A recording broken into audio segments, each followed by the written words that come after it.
Picture the Monopoly man in your head. Focus on his face. Does he wear a monocle? Most people are instantly, confidently certain that he does. He doesn't. He never has. Not in a single official version of the game in over 85 years. If you pictured that tiny piece of eyewear, you share an exact, highly specific false memory with tens of thousands of other people. This widespread psychological anomaly has a name: the Mandela Effect. In 2009, researcher Fiona Broom realized she distinctly remembered Nelson Mandela dying in prison in the 1980s. She recalled watching the television news coverage. She remembered a speech given by his widow. None of that happened. Mandela was released in 1990 and lived until 2013. Broom posted about her confusion online. Thousands of strangers replied, corroborating her exact fabricated memory in vivid detail.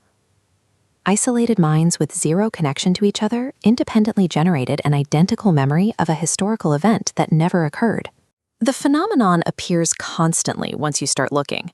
Entire generations distinctly remember a beloved children's book series called The Berenstein Bears. In reality, the covers actually read Berenstein. Countless individuals remember a 1990s movie called Shazam, starring a comedian as a genie. No such film exists. Audiences quote Darth Vader saying, "Luke, I am your father," word for word. The word Luke is entirely absent from the actual film. These are specific, confident reconstructions shared by millions of unconnected people, often complete with sensory details like where they were standing or what the packaging looked like. Online forums often promote an elaborate theory. We are experiencing bleed-through from parallel universes, catching brief glimpses of an alternate timeline. It is a tempting explanation because human memory feels far too real and far too precise to invent such vivid details from nothing. There is zero scientific support for it. We do not need parallel dimensions to understand the anomaly, because ordinary human memory provides the complete answer. The brain does not operate like a hard drive, passively storing raw video files of your life. It actively reconstructs the past. It builds scenes on the fly, filling in the gaps using patterns, expectations, and prior knowledge. Psychologists call this process confabulation. Because human brains rely on the same internal pattern recognition shortcuts, millions of minds will independently commit the exact same error. This specific gap-filling mechanism creates the Monopoly man's non-existent monocle. Culturally, we associate old-timey, wealthy characters with monocles, like classic cartoon tycoons or Mr. Peanut.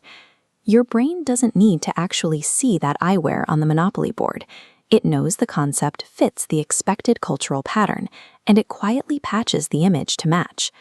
The exact same logic alters the Berenstein books in our minds.